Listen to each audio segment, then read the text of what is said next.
নমস্কাৰ পোনপ্ৰথমে আপোনালোকক অসমীয়া নৱবৰ্ষৰ ৰঙালী বিহুৰ শুভেচ্ছা জ্ঞাপন কৰিছোঁ। মই শ্ৰী তীৰ্থৰঞ্জন গোস্বামীয়ে আপোনালোকৰ মাজত দৈনিক ৰাশিফলৰ খবৰ লৈ উপস্থিত হৈছেহি।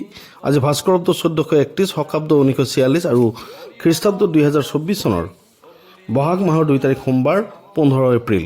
ইয়াৰ লগতে এতিয়া শ্ৰী শ্ৰী বাসন্ত দেৱীৰ নৱপত্ৰিকা পূজা ইতিমধ্যে আজি সপ্তমী পূজা চলি আছে। সেয়েহে বাসন্তী পূজাৰ ওলগো জনাইছোঁ। আৰু পোনপ্ৰথমে আমি আহিছোঁ মেঘ ৰাশিৰ জাতক জাতিকাসকলৰ ক্ষেত্ৰত। মেঘ ৰাশিৰ জাতক জাতিকাসকলৰ ক্ষেত্ৰত আজিৰ দিনটো অত্যন্ত সুন্দৰ বুলি ক'ব পাৰি, যদিও স্থান পৰিৱৰ্তনৰ যোগ আছে। তেওঁলোকে সন্মান প্ৰাপ্তিৰ লগতে তেওঁলোকৰ স্থান পৰিৱৰ্তন হ'ব আৰু তেওঁলোকে সন্মানৰ অধিকাৰী হ'ব। আমি আহিছোঁ বৃষ ৰাশিৰ জাতক জাতিকাসকললৈকে। বৃষ ৰাশিৰ জাতক জাতিকাসকলৰ ক্ষেত্ৰত আজিৰ দিনটো অত্যন্ত শুভ বুলি বিবেচনা কৰিব পাৰি। আৰু আজি তেওঁলোকৰ শুভ বুদ্ধি উদয় হ'ব, নতুন সুবিধা পাব। কৰ্মৰ ক্ষেত্ৰত তেওঁলোকে নতুন সুখবৰে তেওঁলোকক আনন্দিত কৰি ৰাখিব।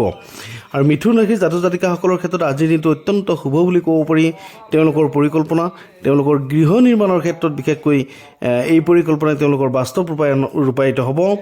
কৰ্কট ৰাশিৰ জাতক জাতিকাসকলৰ ক্ষেত্ৰত আজিৰ দিনটো অত্যন্ত শুভ। বিশেষকৈ খেতি বাতিৰ লগত জড়িত হৈ থকা ব্যক্তিসকলৰ ক্ষেত্ৰত আজিৰ দিনটো নতুন খবৰে তেওঁলোকক আনন্দিত কৰি ৰাখিব। বিবাহৰ ক্ষেত্ৰত অত্যন্ত সুন্দৰ বুলি বিবেচিত হৈছে। আৰু সিংহ ৰাশিৰ জাতক জাতিকাসকলৰ ক্ষেত্ৰত আজিৰ দিনটো শুভ বুলি ক'ব পাৰি। তেওঁলোকে ভোগ বিলাস ইত্যাদিবিলাকত সময় অতিবাহিত কৰাৰ সুবিধা পাব। তেওঁলোকে সন্মানৰ অধিকাৰী হ'ব। আত্মীয় স্বজন বা বন্ধু বান্ধৱৰ পৰা সহায় লাভ কৰিব। আমি আহিছোঁ কন্যা ৰাশিৰ জাতক জাতিকাসকলৰ ক্ষেত্ৰত। কন্যা ৰাশিৰ জাতক জাতিকাসকলৰ ক্ষেত্ৰত আজিৰ দিনটো তেওঁলোকৰ ফাইনেন্সিয়েলি অৰ্থাৎ বিত্তীয়ভাৱে বা আৰ্থিকভাৱে তেওঁলোকে উন্নতিৰ যুগ। নতুন উদ্যোগ স্থাপনৰ ক্ষেত্ৰত মনোনিৱেশ কৰিব আৰু নতুন দোকান বা নতুন পৰিকল্পনা, নতুন ব্যৱসায়ৰ ক্ষেত্ৰত তেওঁলোকৰ অত্যন্ত শুভ। আমি আহিছোঁ তুলা ৰাশিৰ ক্ষেত্ৰত। তুলা ৰাশিৰ জাতক জাতিকাসকলৰ ক্ষেত্ৰত খুব সুন্দৰ। তেওঁলোকে গোটেই দিনটো আজি আনন্দিত হৈ থাকিব পাৰিব। বিশেষকৈ যুৱক যুৱতীসকলৰ ক্ষেত্ৰত প্ৰেমৰ ক্ষেত্ৰত অত্যন্ত শুভ বুলি ক'ব পাৰি। আমি আহিছোঁ বৃশ্চিক ৰাশিৰ জাতক জাতিকাসকলৰ ক্ষেত্ৰত। বৃশ্চিক ৰাশিৰ জাতক জাতিকাসকলৰ ক্ষেত্ৰত আজিৰ দিনটো অত্যন্ত শুভ। তেওঁলোকৰ সুপ্ত প্ৰতিভা বিকাশৰ ক্ষেত্ৰত আজিৰ দিনটো অত্যন্ত সুন্দৰ বুলি ক'ব পাৰি।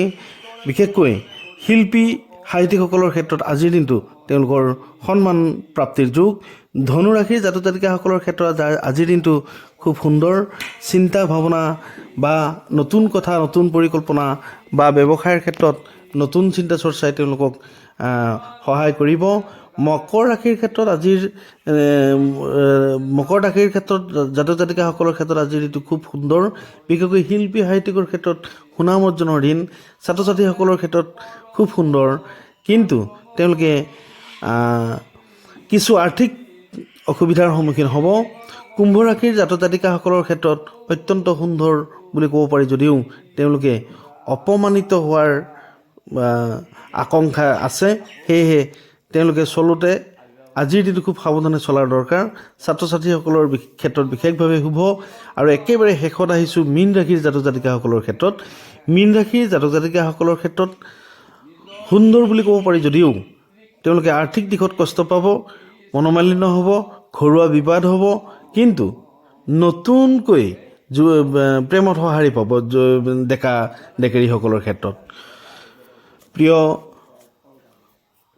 শুভাকাংক্ষীসকল, বহুদিনৰ বিৰতিৰ পিছত পুনৰ আপোনালোকৰ মাজলৈ দৈনিক ৰাশিফলৰ খবৰসমূহ লৈ আহিছোঁ।